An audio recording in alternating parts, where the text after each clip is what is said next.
Oi, gente! Como é que vocês estão? Vocês estão bom? Como eu sei que vocês gostam de ver a organização aqui do ateliê, eu vou colocar aqui pra vocês. Eu tô tirando todas as linhas que ficam aqui pela milésima vez e estou passando elas pra cá, né? Porque quando eu vou gravar pra vocês, eu quero que pegue só essa parte aqui. E aqui ficam as minhas embalagens das toalhas personalizadas que eu vendo. Eu até tenho uma aqui da minha filha, ó, vou mostrar pra vocês.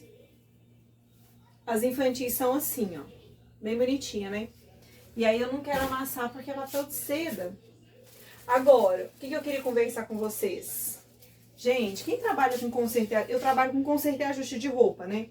Na verdade, gente, eu costuro há mais ou menos 4 anos com conserto e ajuste de roupa e bordado, porque comprei minha bordadeira, todas as minhas máquinas aqui eu fui adquirindo no decorrer desses anos, né? Então, ou seja, é bom, né?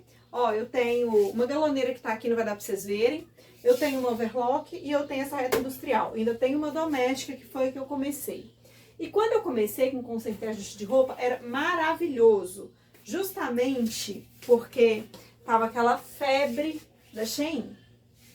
E aí o pessoal comprava, como até hoje compra, e a gente ajusta, né? E eu acho que agora, com essa notícia aí, de não ter mais a taxa da brusinha, que vai dar uma melhorada mais ainda. Apesar que nunca foi ruim, conserto e ajuste de roupa é muito bom. A dificuldade do conserto e ajuste de roupa, que eu percebo, é que é difícil a gente colocar valor no serviço. Por quê? Para você apresentar um serviço melhor para o cliente, o maquinário tem que ser bom. É totalmente diferente você fazer um ajuste num jeans, numa máquina doméstica, numa máquina industrial. O acabamento final da industrial, você chega num resultado melhor com um tempo menor. Você não precisa, por exemplo, ficar levando no ferro, assentando tanta costura. Então você chega no acabamento melhor. Eu prefiro 1000 vezes trabalhar com jeans aqui, né? E para quem trabalha também com máquina sabe do que eu tô falando. Agora, você colocar o valor para o cliente é muito difícil. Eu passei por uma situação semana passada que foi sobre a taxa de urgência. Foi uma situação estranha, assim, no mínimo. O que acontece? Era no final da tarde, eu moro num residencial muito grande, e isso pra mim é muito bom. Porque aqui dentro eu já sou conhecida pelo serviço de costura. Então o pessoal acaba me prestigiando. A pessoa entrou em contato comigo, né? Pediu para que eu fizesse a troca de um zíper, gente, de uma calça jeans para ela. Quem trabalha com calça jeans sabe que o zíper, ele é chatinho assim para fazer. Ia dar 6 horas da tarde, eu tava saindo para buscar minha filha no colégio. Mas ela falou comigo que precisava para outro dia de manhã e tudo. Eu falei, pode trazer, porque eu faço para você. Aí eu já tinha passado o preço para ela, né?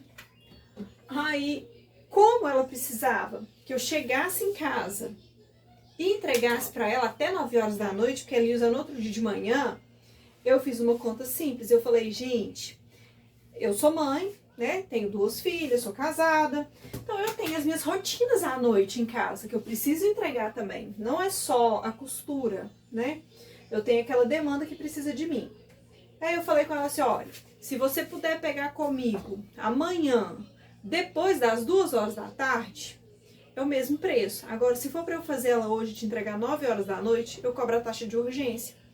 Essa taxa de urgência, eu tive, assim, uma dificuldade tão grande de começar a cobrar a taxa de urgência, que, na verdade, eu só comecei a cobrar a taxa de urgência depois de várias conversas com meu marido.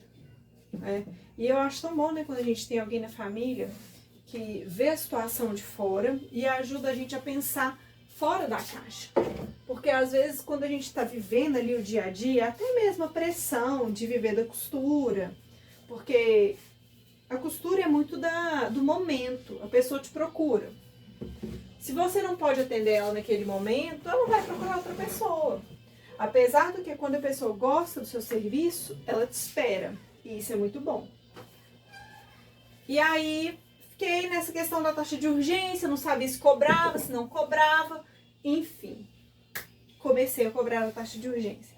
Nesse caso específico dela, ela nem resposta não deu. E aí, eu fiquei pensativa sobre isso. Eu falei, gente, como que a costura em si, né, não é, não sei se a palavra seria que não é valorizada, ou se o ser humano é assim, né, não consegue dar valor no serviço, porque eu acho que a gente dá valor em produto, eu pelo menos dou valor em produto. Hoje, como eu sou prestadora de serviço, eu me policio mais em relação a isso do que antes. Antes, eu confesso que eu não prestava muita atenção nisso não, mas hoje eu me policio mais. Porque tudo bem que nem tudo é para todos, né? Vamos falar assim, tem serviço que eu não vou conseguir pagar mesmo, porque está em outro patamar. E já vai ter serviço que eu vou conseguir adquirir. Então, a gente tem que pensar nisso também. Só que eu percebo que quando a gente fala sobre taxa de urgência, o que a pessoa leva em consideração não é nem o valor da taxa, é sobre o merecimento do profissional, sabe? Eu acho que tem isso por trás, tipo assim, não merece receber tanto por esse serviço. E às vezes a pessoa prefere levar num lugar mais longe, que talvez ela tenha um custo com gasolina ou com Uber, do que pagar um pouco mais para alguém que ela conhece. Então, isso me fez pensar muito, sabe? Mas enfim, depois disso a gente sempre precisa ter uma primeira vez. E fica bom, porque eu consigo entregar um serviço melhor, porque quando chegava aqui assim, eu fazia correndo e fazia cansada. E aí eu comecei a pensar, com a ajuda dos meus familiares, justamente nisso, que nem tudo é sobre o valor. Porque se você às vezes pega um serviço que você não consegue cobrar, né, a pessoa não vai pagar o que aquele serviço vale, é melhor você fazer uma coisa para você do que você trabalhar e não receber o justo. O que eu penso? Eu escolhi o meu problema na costura, né? Eu não sei como é que é aí, mas aqui eu escolhi o meu problema. Quando eu falo escolhi o meu problema, eu falo no sentido do ramo. Porque tudo que a gente vai fazer em qualquer profissão, inclusive na costura, você vai ter que escolher o que você está disposto a passar. Eu comecei a trabalhar com confecção, mas eu não me adaptei. Por que eu não me adaptei? Porque eu sou lenta.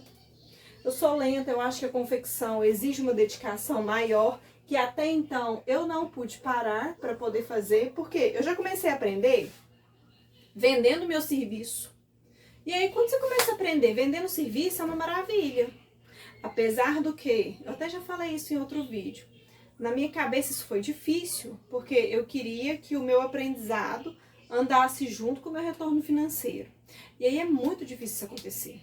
Muito, muito difícil, porque o tempo de retorno é muito diferente.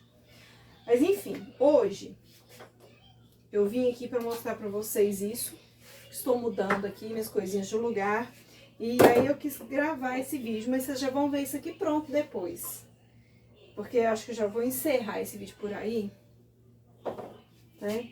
E aí depois a gente conversa mais. E aí depois se vocês quiserem falar sobre tabela de preço, queria saber quanto é que vocês estão cobrando, se vocês trabalham com conserto e ajuste de roupa também, pra gente poder trocar figurinha aqui, tá?